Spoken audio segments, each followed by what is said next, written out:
Every story hides a secret. Every choice has a consequence. And today's movie will keep you guessing until the very end. Let's dive into the complete recap.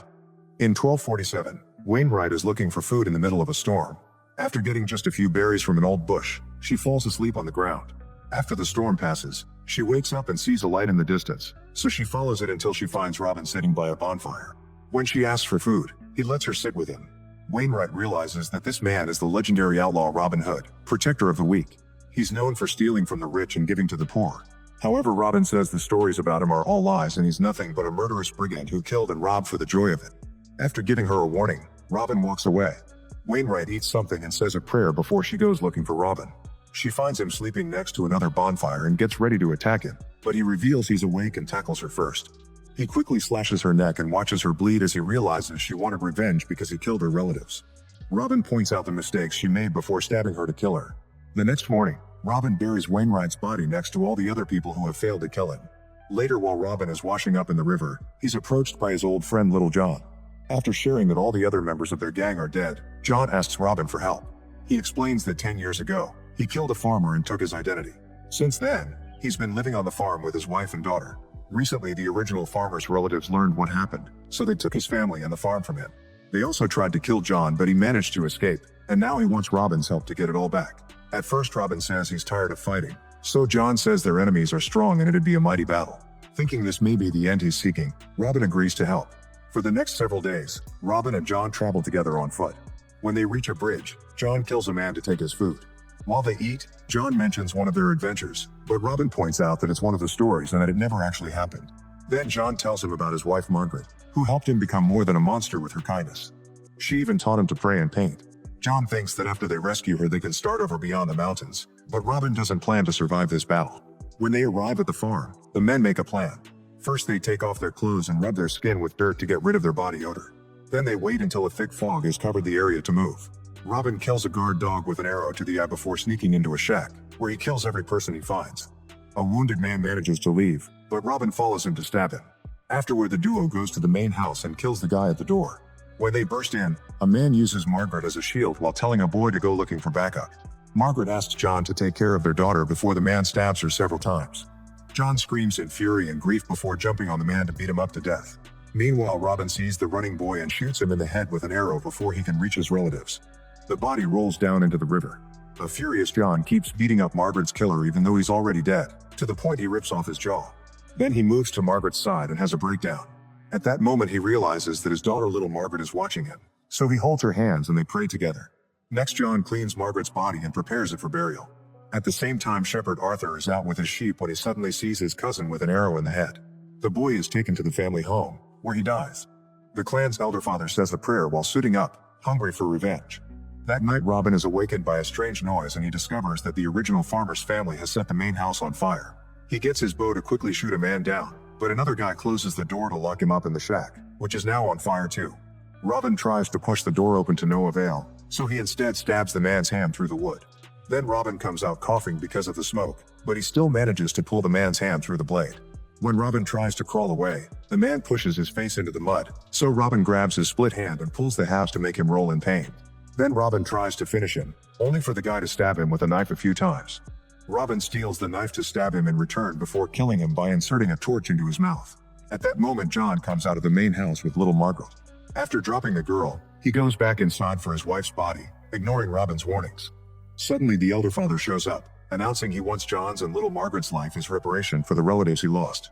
Robin immediately confronts him and a vicious fight ensues. Both men keep attacking each other without mercy, and it seems that the elder father has the upper hand.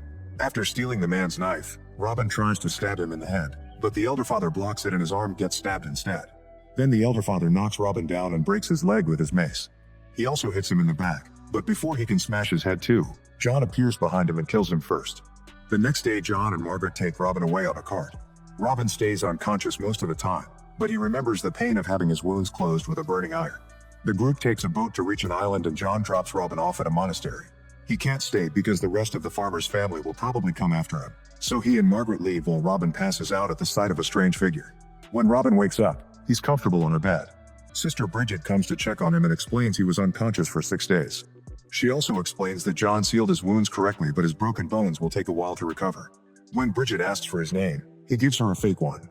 While she changes his bandages and treats him with bloodletting, Bridget reveals that the past few days of feverish Robin asked her to let him meet his end, and she apologizes for not respecting his wish. That night, the strange figure appears in Robin's room.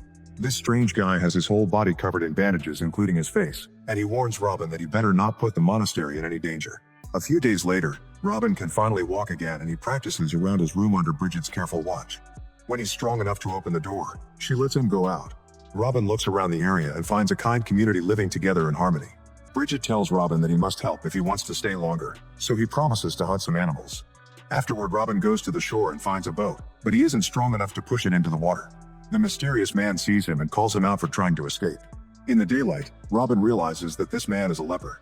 After sharing some philosophy about God and taking it easy to recover, the leper explains he's in charge of the boat and uses it to transport people who aren't strong enough to row. However, he refuses to take Robin, saying he must first pay his debt with the monastery. In the afternoon, Robin makes a bunch of arrows and a bow. Then he goes to the forest, only to discover he can't use the bow because his body hasn't recovered enough yet. At that moment, a kid comes to tell him that the leper has brought someone new. Robin rushes to the shore and is shocked to find little Margaret, who immediately runs to hug him and informs him that John is dead. The next day in the forest, Robin catches a rabbit using a trap. He notices Margaret watching him from behind a tree, so he steps on the rabbit's neck to kill it, causing Margaret to run away. When Robin returns to the monastery, he asks the leper about his past and the trip with Margaret, but instead of answering, the leper teaches him about the fruits they're growing. Later, Bridget changes Robin's bandages and tells him that Margaret won't sleep, eat, or speak. Robin shares the kid's name and that her parents are dead, but he doesn't give Bridget any details. She immediately can tell he's lied, but she still offers to pray for Margaret's parents. Robin gives her John's fake name and she recites a beautiful prayer in his memory. One afternoon, Robin hears some screaming and discovers a bleeding child while Margaret is running with a knife. Bridget tries to stop her, but Margaret is fast enough to escape. Now the whole community has to go looking for her. On the beach, Robin finds some footprints and follows them into a cave where Margaret is sleeping with the knife in her hand. When Robin wakes her up, she points the blade at him, but he easily takes it from her. He asks her who hurt her, but Margaret doesn't answer. Next, he asks if she was followed, and Margaret shakes her head. She doesn't speak until Robin makes her say his name, and she mentions the fake one, getting Robin's approval.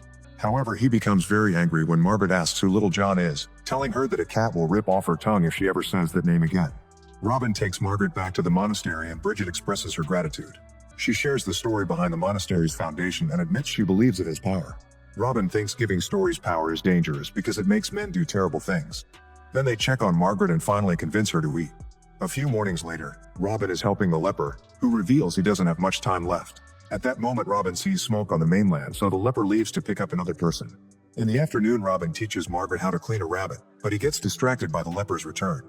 The person he's brought is Arthur, who has lost an eye. While Bridget takes care of him, Robin introduces himself with a fake name.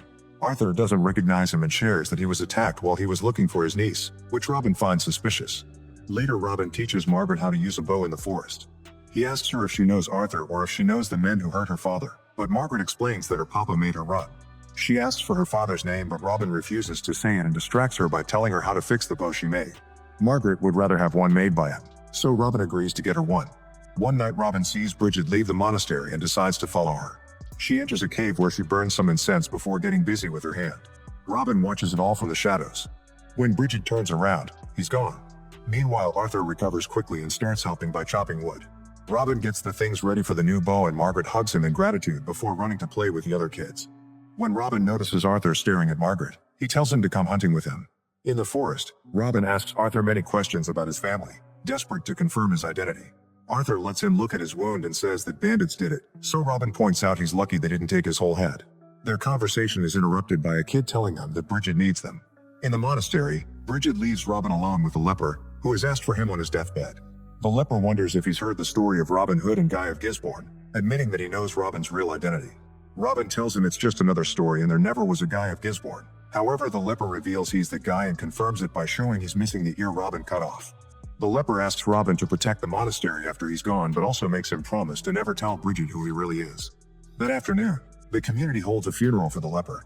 Determined not to let anyone from his past ruin this peaceful place, Robin says goodbye to Bridget before sailing to the mainland with Arthur under the excuse they have someone to pick up. On the beach, Arthur notices there's nobody around, so Robin says they shall wait. Then Robin points out that Arthur is lying about his name, so the boy admits that his real name is Godwin.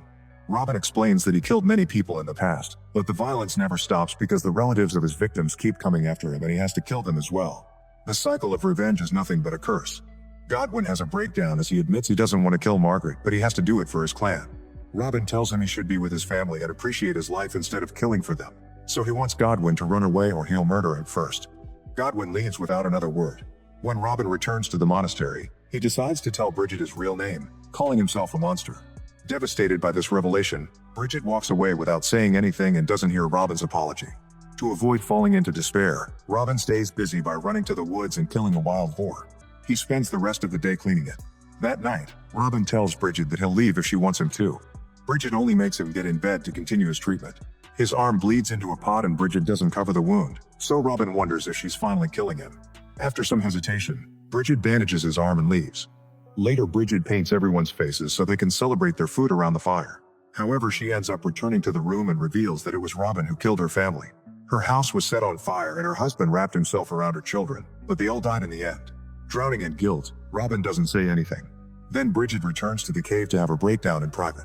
Meanwhile, Margaret tries to check on Robin, who won't speak or open the door to her. After he falls asleep, he dreams that John is in the room with him. John promises he'll rescue Robin and Margaret from the monastery before sharing stories about his wife. The dream ends when an arrow goes through John's head, and Robin sees himself shooting it. In the morning, Robin searches for Bridget and tells her he's ready to meet his end.